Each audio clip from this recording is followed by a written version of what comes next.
Hello అండి, నా పేరు సందీప్ అనాలిసిస్ ఛానల్కి అందరికీ స్వాగతం. ఈరోజు మెయిన్ టాపిక్ వచ్చేసి రాహుల్ గాంధీ గారు ఓట్ చోరీ అనే ఒక ఆరోపణ అనేది చేయడం అనేది జరిగిందండి.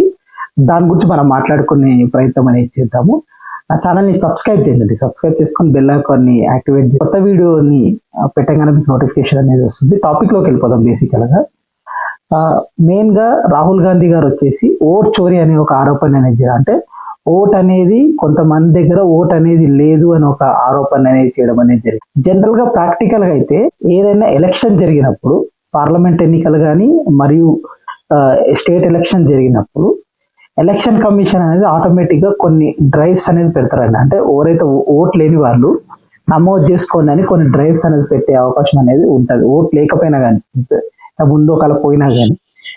అదే కాకుండా పార్టీస్ కూడా పెడతాయి ఓట్ డ్రైవ్స్ అనేది. అది జనరల్గా ఒక ఎన్నికల్లో జరిగే అవకాశం ఉంటుంది. అంటే ఓట్ చోరీ అనేది బేసికల్గా జరగడం చాలా కష్టం అండి. ఒక 3-4 రకాలుగా ఉండొచ్చు. ఎట్లా అంటే ఫస్ట్ వచ్చేసి మనము ఏదైతే మీ సేవా సెంటర్స్లో కానీ మన ఓన్గా ఏదైతే కంప్యూటర్లో అప్లై చేసుకునేటప్పుడు ఏమైపోద్ది అంటే జనరల్గా ఒక్కోసారి మనం అప్లికేషన్ అనేది 3-4 టైమ్స్ క్లిక్ చేయడం వల్ల మనకు తెలియక అది సబ్మిట్ అయిపోతుంది అనమాట. 3-4 సార్లు ఒక్కోసారి జనరల్ అది సబ్మిట్ కావట్లేదని జనరల్గా మనం 2-3 సార్లు క్లిక్ చేస్తాం. జనరల్గా క్లిక్ చేసినప్పుడు అది ఫస్ట్ టైంకే సబ్మిట్ అయిపోయి 2-3 ఓట్లు కూడా వచ్చే అవకాశం అనేది ఎక్కువగా ఉంటుంది. అది కాకుండా ఇంకోటి ఏంటంటే ఈ విషయం మనకి ఎప్పుడు ఎలా తెలుస్తుంది అంటే ఎలక్షన్స్ జరుగుతున్నప్పుడు ఎవరైతే జిహెచ్ఎంసీ వాళ్ళు వచ్చేసి ఓటింగ్ స్లిప్ అనేది ఇస్తారు మనకు జనరల్గా. అప్పుడు మనకి ఏదైతే వాడు లిస్ట్ పట్టుకొని వస్తాడు కదా, ఆ లిస్ట్లో మనం చూసుకున్నప్పుడు 2-3 ఉంటాయి. ఇది నాకు పర్సనల్గా జరిగింది కాబట్టి నేను చెప్తున్నాను. 2-3 ఉంటాయి అన్నమాట. ఆ 2-3లో మన ఓటు 1-2-3 ఉంటాయి అన్నమాట. ఇది యాక్చువల్గా వచ్చేసి అడ్మినిస్ట్రేషన్ ఫెయిల్యూర్ అండి, ఏదైతే ఎలక్షన్ కమిషన్. ఎందుకంటే మెయిన్గా ఏదైతే ఎలక్షన్ కమిషన్ అనేది కంపల్సరీ చూసుకొని 2-3 ఓట్లు అనేవి ఉంటాయి కదా, ఆ ఓట్లు తీసేసి ఏదో ఒక ఓటుని ఉంచాల్సిన అవసరం అనేది ఎలక్షన్ కమిషన్ బాధ్యత అనమాట. అంటే అది చూసుకోనీకనే కదా, ఓట్స్ అని చూసుకోనీకనే ఎలక్షన్ కమిషన్ అనేది ఉంది కదా. ఏవైతే అన్వాంటెడ్ ఓట్స్ అంటే ఎక్స్ట్రా ఓట్స్ ఉన్నదాన్ని తీసేసే కార్యక్రమం అనేది ఎలక్షన్ కమిషన్ అనేది కంపల్సరీ చేయాల్సిన అవసరం అనేది. అంటే ఇది ఒక సినారియో ఉంటుంది. జనరల్గా ఇంకో రెండో సినారియో వచ్చేసి ఇప్పుడు నేనే ఉన్నానండి. నేను ఇంతకుముందు ఆంధ్రప్రదేశ్లో ఉన్నాను. ఆంధ్రప్రదేశ్లో నాకు ఓటు ఉండి అక్కడ నేను సరెండర్ చేయలేదు. నేను ఇప్పుడు తెలంగాణలో ఉంటున్నాను. తెలంగాణలో వచ్చేసి నాకు మళ్ళీ ఓటు తీసుకున్నాను నేను.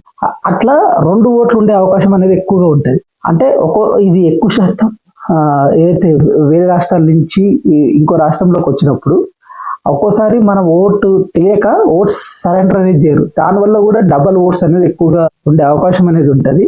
ఇది కూడా సెంట్రల్ గవర్నమెంట్ ఫెయిల్యూర్ అండి. అంటే దీన్ని పూర్తిగా కూడా చేయాల్సిన అవసరం అనేది ట్రాన్స్పరెన్సీ అనేది కూడా కాదు.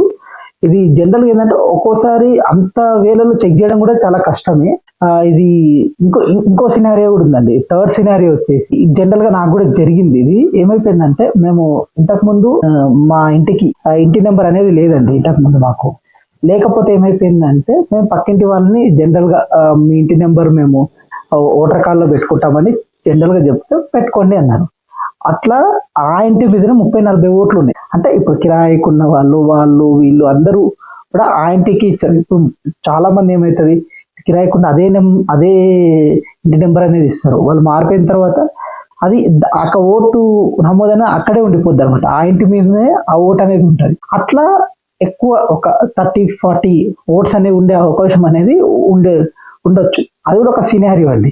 ఇవన్నీ ప్లేసెస్లో ఏంటంటే ఇవన్నీ కూడా కట్ చేయాల్సిన అవసరం అనేది ఏదైతే ఎలక్షన్ కమిషన్ మీద ఉంది.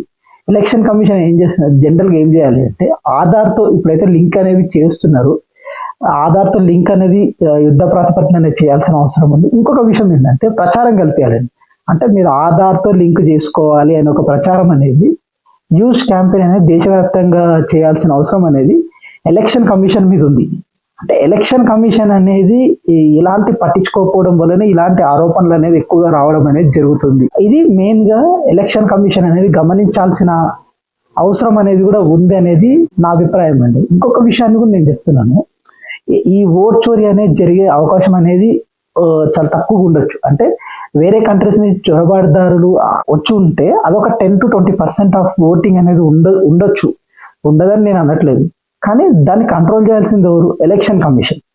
అంటే ఎలక్షన్ కమిషన్ అనేది ట్రాన్స్పరెన్సీగా చేయాలి అంటే ఆధార్తో లింకింగ్ అనేది మనం కంపల్సరీ చేయించుకోవాలనేది మనం క్యాంపెయిన్ దేశవ్యాప్తంగా కూడా చేయాల్సిన అవసరం ఉంది. అంటే అలాంటి క్యాంపెయినింగ్ అనేది ఎక్కడ కూడా చేసినట్టు నాకైతే అనిపించట్లేదు. అంటే లింక్ చేసుకోండి అనే ఒక ఆప్షన్ ఇవ్వడం కాదు. ఇప్పుడు చాలా మంది ఊర్లలో వాళ్ళకి ఏం తెలుస్తుంది పాపం. ఇప్పుడు జనరల్ గా వాళ్ళకి ఇట్లా ఆధార్తో లింక్ చేసుకోవాలి ఇది చేసుకోవాలంటే వాళ్ళకి ఏం తెలుస్తుంది, వాళ్ళు మీ సేవా సెంటర్ పోయి చేసుకుంది అంత సీన్ కూడా ఉండదు జనరల్ గా అయితే. ఇప్పుడు ఏపీలో వచ్చేసి వాలంటీర్ సిస్టమ్ ఉండుంటే వాళ్ళు ఏదో ఒకటి చేసే అవకాశం అనేది ఉండేది. కానీ ఇప్పుడు కూటమి ప్రభుత్వం వచ్చేసిన తర్వాత దాన్ని మొత్తానికి తీసేసినారు, అది వేరే విషయం. కానీ జనరల్ గా ఈ సినారియో అనేది జనరల్ గా ఉంటది. ఇప్పుడు ఓట్ చోరీ అనేది జనరల్ గా జరిగే అవకాశం అనేది చాలా తక్కువ ఉంటుంది. అంటే అసలు ఓట్ చోరీ అంటే ఏం చేస్తారు? ఓటు ఇప్పుడు ఓట్ అనేది పోయింది, ఇప్పుడు ఏం చేయమంటారు మరి? ఇప్పుడు మళ్ళీ ఆ ఓట్ అనేది పోయినప్పుడు తీసేసినప్పుడు కొత్త ఓట్ అనేది తీసుకుంటారు. జనరల్ గా ప్రూఫ్స్ ఇచ్చి అది ఎలక్షన్ అనేది వచ్చినప్పుడు ఆటోమేటిక్ గా జరిగే అవకాశం అనేది ఎక్కువగా ఉంటుంది. అది ఒక నార్మల్ విషయాన్ని దాన్ని రాద్ధాంతం చేయడం అనేది కరెక్ట్ కాదని నాకు అనిపించింది. అంటే ఇంకొక విషయం ఏంటంటే, ఇది రాహుల్ గాంధీ గారు మెయిన్ గా ఇది ఎలక్షన్ ని దృష్టిలో పెట్టుకొని ఇది చేయడం అనేది జరుగుతుంది తప్ప దీంట్లో అంతగా ఏమి ఓట్ చోరీ అంటే జరిగేంత అవకాశం అనేది ఉండదు. ఇంకో విషయాన్ని కూడా చెప్పినారు, ఏదైతే యాడింగ్ అనేది 30-40 లక్షల ఓట్లని ఒకేసారి యాడ్ అయినాయి అనేది చెప్తున్నారు. నాకు అనిపించింది ఏంటంటే జనరల్ గా ఏ ఎన్నికల్లో కానీ అంటే ఒక 5 years టర్మ్ తర్వాత ఏ ఎన్నికల్లో కానీ 30-40 లక్షల ఓట్లు అనేది కామన్ గా యాడ్ అవుతాయి. ఎవరైతే బిలో 18 years దాటిన ఎబో 18 years దాటిన వాళ్ళు కంపల్సరీగా నమోదు అనేది చేసుకుంటారు కదా. అప్పుడు కంపల్సరీగా మీకు ఏదైతే ఆటోమేటిక్ గా యాడ్ అనేది జనరల్ గా జరుగుతాయి. అది ఇప్పుడని కాదు, అది ఎప్పటి నుంచో అనేది జరుగుతున్న ప్రక్రియనే. అది పెద్ద విషయం అయితే కాదు నా దృష్టిలో. ఇంకొక ఇంతకుముందు జగన్మోహన్ రెడ్డి గారు కూడా ఒక కామెంట్ అనేది చేయడం అనేది జరిగింది.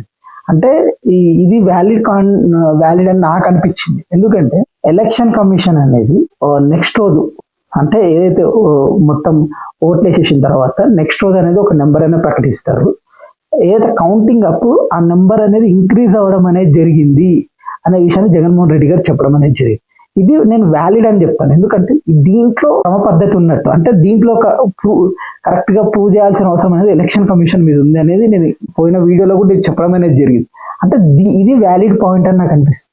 ఈ ఓట్ చోరీ ఇవన్నీ కూడా ఏమైపోద్ది అంటే పెద్దది ఏమీ ఉండదు, దానిలో ఇంపాక్ట్ అంటూ పెద్దగా ఏమి ఉండదు. ఎందుకంటే ఓట్ చోరీ అనేది ఎందుకు జరుగుతుంది మన దేశంలో? ఇప్పుడు ఎగ్జాంపుల్ మీ ఓట్ అనేది పోయింది అనుకోండి వేరే కారణాల వల్ల, జనరల్ గా మనకి మీ సేవా సెంటర్లో 24 గంటల్లో ఏదైతే ఓటు తీసుకునే సైట్ లో 24 గంటల్లో మీకు అవైలబుల్ గా ఉంటుంది. మీరు అప్పటికప్పుడు అప్లై చేసేసుకోవచ్చు. అది పెద్ద విషయం కాదు. ఓటు పోగానే ఏదో అయిపోద్దని నేనేమైతే ఏం అనుకోవట్లేదు. ఇంకో విషయాన్ని కూడా నేను చెప్తున్నాను.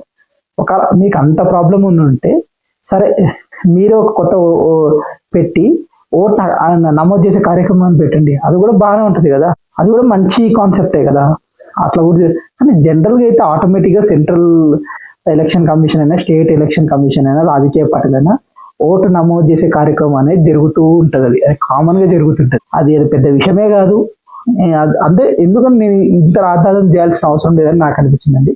ఇది అండి నా ఇన్ఫర్మేషన్. కానీ మీకు నచ్చినట్టయితే ఇంకా సబ్స్క్రైబ్ బటన్ ఉందండి, సబ్స్క్రైబ్ చేసుకొని బెల్ ఐకాన్ ని యాక్టివేట్ చేసుకోండి. నేను కొత్త వీడియోస్ పెట్టగానే మీకు నోటిఫికేషన్ అనేది వస్తుంది.